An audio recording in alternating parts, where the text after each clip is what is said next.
मुंबई में चल रहे मराठा आंदोलन ने एक बार फिर से महाराष्ट्र सरकार को मुश्किल में डाल दिया है।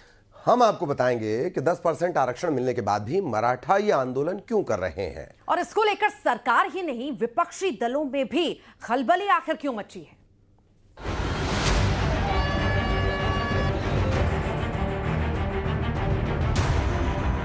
महाराष्ट्र में मराठा आरक्षण पर रण जारी है। एक तरफ मुंबई के आजाद मैदान पार्क में आज चौथे दिन भी मराठा आरक्षण आंदोलन की अगुवाई कर रहे रणक्षण मनोज जरांगे पाटिल का अनशन जारी रहा। दूसरी तरफ आंदोलन को देखते हुए महाराष्ट्र सरकार ने आज एक बड़ी बैठक भी की, जिसमें महाराष्ट्र के मुख्यमंत्री देवेंद्र फडणवीस और दोनों डिप्टी सीएम शामिल हुए।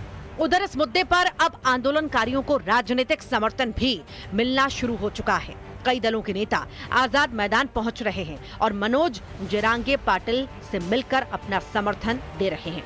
वहीं इस मुद्दे पर अब मराठा वर्सेस ओबीसी की राजनीति भी शुरू हो गई है।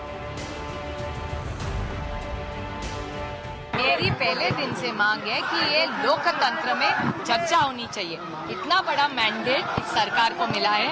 मेरी बड़ी विनम्रता से मेरी महाराष्ट्र के माननीय मुख्यमंत्री और दोनों उप मुख्यमंत्री से विनती है कि आप चर्चा करवाइए, अर्जेंटली निर्णय लीजिए और अगर सबका साथ है तो इन्हीं का लाइन है ना, सबका साथ सबका विकास, तो सबका विकास करिए। सरकार ने लगभग 10% आरक्षण की व्यवस्था कर रखी है, लेकिन अब उनकी ऐसी जिद है कि आप ओबीसी के तहत ही मराठा समाज को आरक्षण दीजिए। मतलब ओबीसी के हिस्से में अगर मराठा समाज को आरक्षण देना है तो इसे कभी भी ओबीसी समाज स्वीकार नहीं करेगा।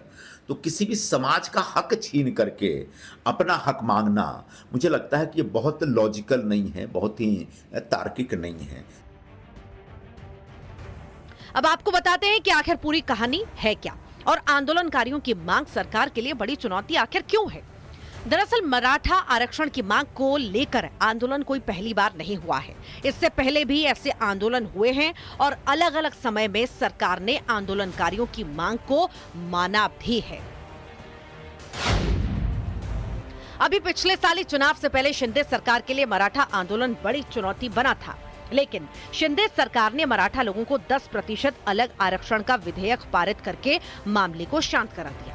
फिलहाल मराठों को 10% आरक्षण का लाभ मिल रहा है, लेकिन अब आंदोलनकारी इस 10% आरक्षण को ओबीसी कोटे में शामिल करने की जिद पर अड़े हैं। आंदोलनकारी जानते हैं कि पिछली सरकार में उन्हें मिला 10% आरक्षण 50% आरक्षण से अधिक है, जिसे कभी भी कोर्ट असंवैधानिक बता सकती है।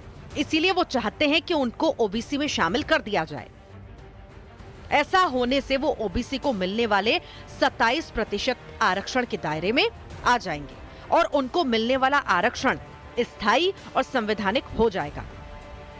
मराठों की मांग है कि सरकार सभी मराठों को कुणबी जाति का प्रमाण पत्र जारी करे ताकि वो ओबीसी में शामिल हो जाएं, क्योंकि कुणबी जाति पहले से ही ओबीसी में शामिल है।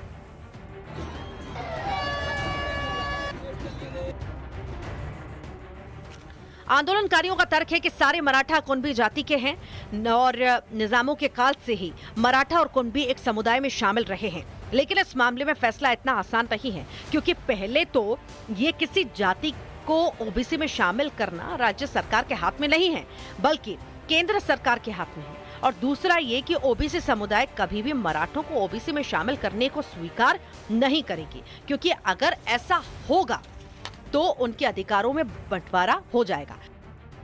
और महाराष्ट्र में इसका विरोध शुरू भी हो गया है।